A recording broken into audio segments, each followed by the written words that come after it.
Hernando Ari tersungkur dalam penyesalan. Inilah kesalahan fatal yang menghancurkan harapan Persebaya di laga Persija. Kiper andalan Persebaya, Hernando Ari, harus menanggung beban berat setelah blunder besar di laga penuh tensi tinggi melawan Persija. Apa yang sebenarnya terjadi di balik kesalahan tersebut dan mengapa ia merasa tak bisa memaafkan dirinya sendiri? Simak fakta lengkapnya di sini. Paul Munster berbicara jujur. Apa yang dikatakan setelah Persebaya gagal menang atas Persija? Setelah laga seru antara Persebaya dan Persija yang berakhir 1-1, Paul Munster memberikan pandangannya tentang pertandingan tersebut. Inilah reaksi sang pelatih yang tak ragu mengungkapkan apa yang perlu diperbaiki dari timnya ke depan. Mengapa Malik Rizaldi digeser ke bek kanan? Paul Munster ungkap alasan strategis di laga Persija. Posisi baru Malik Rizaldi di bek kanan menjadi sorotan dalam laga sengit melawan Persija. Paul Munster akhirnya buka suara dan menjelaskan alasan tak terduga di balik keputusan besar tersebut. Persebaya tak ingin menyerah. Fokus kejar poin maksimal di sisa laga, ini janji mereka. Setelah serangkaian hasil yang kurang memuaskan, Persebaya kini mengalihkan perhatian penuh untuk meraih poin maksimal di setiap pertandingan sisa. Pelatih dan pemain bertekad untuk bangkit dan memberikan yang terbaik demi mengakhiri musim dengan hasil gemilang. Simak detail lengkapnya di sini. Witan Sulaiman tersungkur. Setelah kena tackle back Persebaya, kaki kanan jadi tak sama lagi. Insiden tackle brutal dari bek Persebaya membuat Witan Sulaiman menahan sakit yang luar biasa dan kondisi kakinya terlihat berbeda setelah cedera parah itu. Apa yang sebenarnya terjadi di lapangan dan bagaimana nasib Witan setelah insiden tersebut?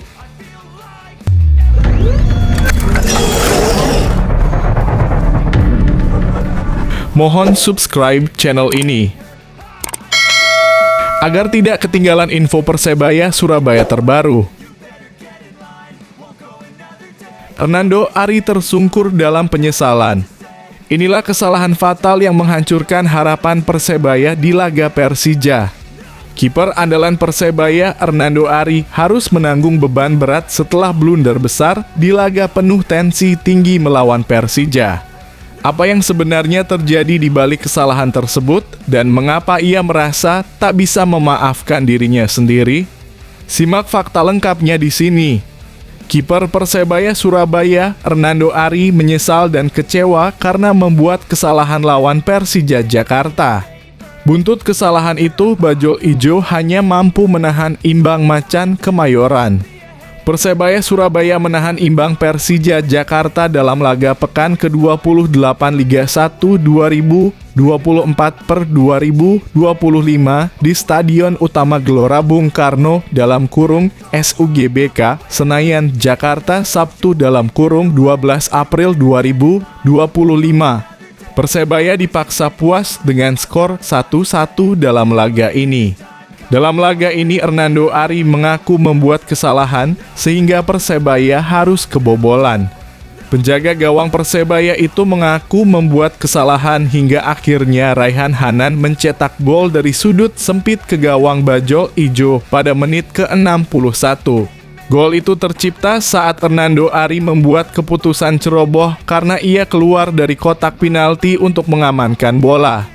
Akan tetapi Raihan Hanan kembali menguasai bola dan akhirnya ditendang langsung ke arah gawang sehingga Hernando Ari tak keburu untuk melakukan penyelamatan. Untuk itu setelah pertandingan, Hernando Ari mengaku kecewa dengan hasil imbang ini. Cukup kecewa karena berakhir dengan imbang, ujar Hernando Ari kepada awak media. Apalagi tadi golnya kesalahan saya, ucapnya.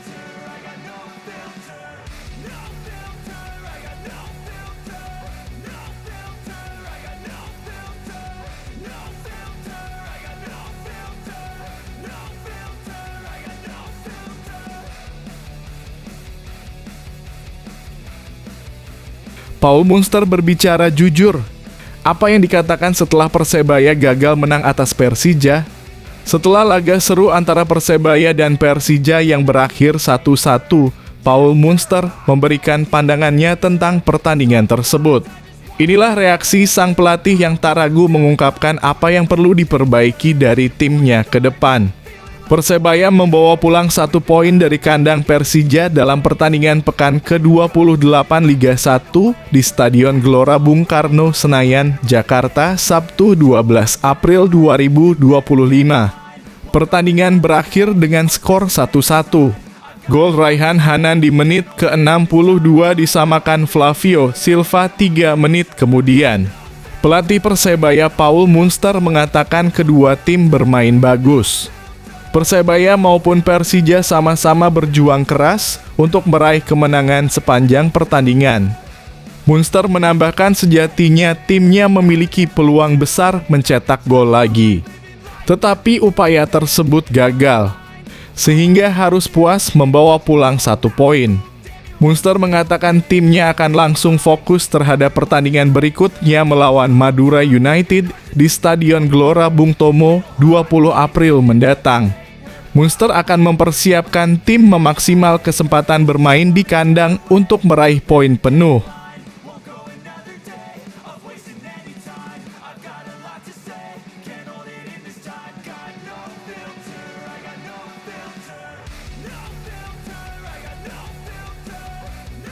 Mengapa Malik Rizaldi digeser ke bek kanan? Paul Munster ungkap alasan strategis di laga Persija. Posisi baru Malik Rizaldi di bek kanan menjadi sorotan dalam laga sengit melawan Persija. Paul Munster akhirnya buka suara dan menjelaskan alasan tak terduga di balik keputusan besar tersebut. Pelatih Persebaya Paul Munster ungkap alasan memainkan Malik Rizaldi di posisi bek sayap kanan saat Persebaya menghadapi Persija di Stadion Gelora Bung Karno (GBK) Jakarta, Sabtu (12 April 2025) malam. Ini merupakan posisi baru bagi Malik setelah sebelumnya lebih banyak bermain sebagai striker atau penyerang sayap. Opsi ini dipilih setelah bek utama Persebaya, Ariev Catur absen karena akumulasi kartu kuning.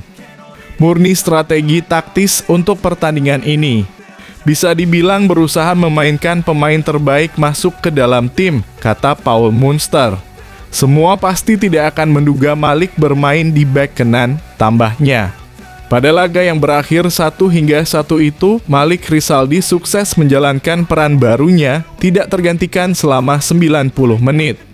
Bahkan meski Paul Munster memasukkan Kasim Botan, pemain yang kerap dimainkan di posisi bek kanan saat bek kanan utama Persebaya, Ariev Catur absen. Selain fokus bertahan, karakter Malik sebagai penyerang tidak bisa dihilangkan. Beberapa momen membantu penyerangan.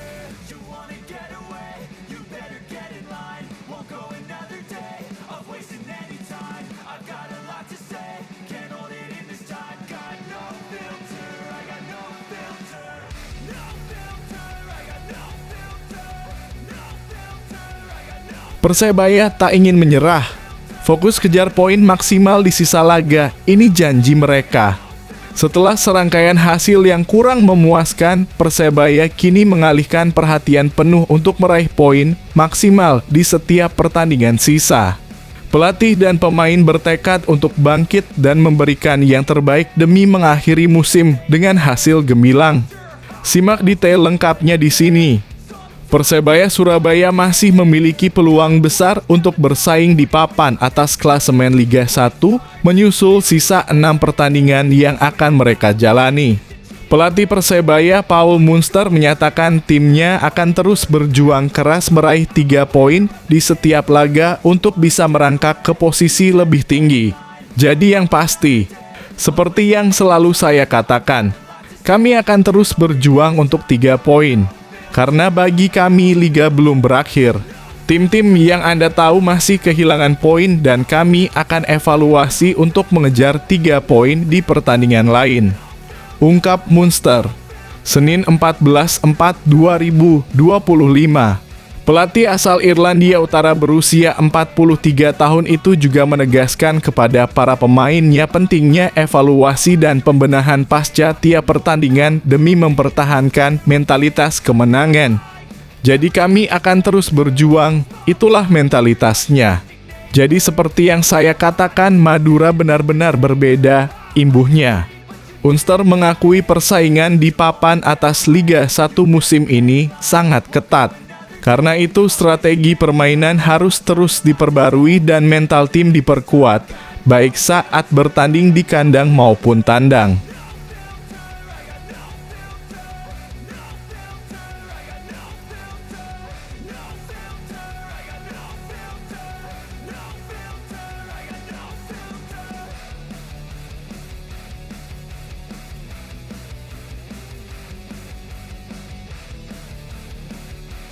Witan Sulaiman tersungkur setelah kena tackle back Persebaya, kaki kanan jadi tak sama lagi.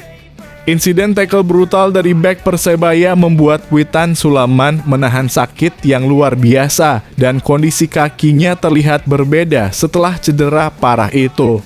Apa yang sebenarnya terjadi di lapangan dan bagaimana nasib Witan setelah insiden tersebut? Winger Persija Jakarta, Witan Sulaiman mendapatkan tackle horor saat melawan Persebaya Surabaya dalam lanjutan BRI Liga 1 di Stadion Utama Gelora Bung Karno, Jakarta, Sabtu (12 April 2025) malam. Adalah bek Persebaya Slavko Damjanovic yang menghujami tackle horor itu pada menit ke-15. Witan akhirnya tak bisa melanjutkan pertandingan dan digantikan Raihan Hanan pada menit ke-22. Ironisnya, Slavko hanya diganjar kartu kuning dari pelanggaran keras tersebut. Kini dalam foto yang diunggah akun Instagram @videogoal, terlihat pergelangan kaki pemain yang sempat memperkuat PSIM Yogyakarta itu tak sama. Pergelangan kaki kiri Witan terlihat bengkak akibat tackle keras tersebut. Slavko diganjar kartu kuning oleh wasit, sementara tackle itu membuat Witan kesakitan yang akhirnya tak mampu melanjutkan pertandingan untuk digantikan Raihan Hanan pada menit ke-22.